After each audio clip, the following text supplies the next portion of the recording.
Before you begin, make sure that your bike is on level ground and that your parking brake is engaged. Push your ignition key in and turn it clockwise so that you can lift up on your driver's seat. Pull straight out on the plastic side panel located here to remove it from the bike.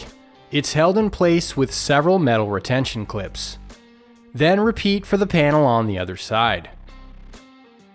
Use a push pin removal tool to remove the 2 push pins located here, as well as the 2 push pins on the other side of the bike located here.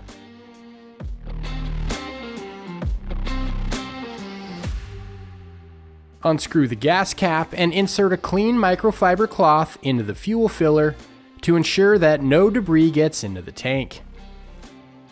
Carefully pull up on the plastic tank cover on both sides of the bike so that you can access the fuel pump connector located here. Add a dab of dielectric grease to both connectors on the immobilizer harness.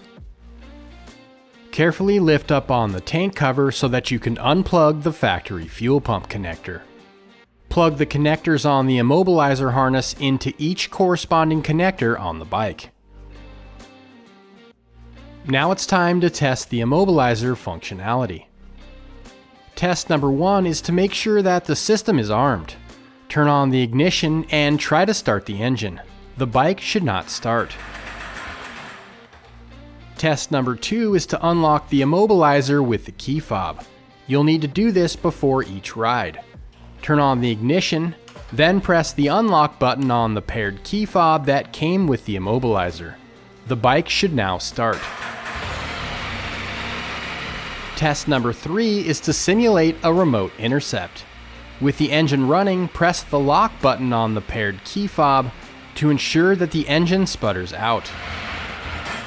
If all 3 tests are successful, extend the antenna on your RF receiver and zip tie the immobilizer harness to the factory wiring loom underneath the centermost section of the tank cover.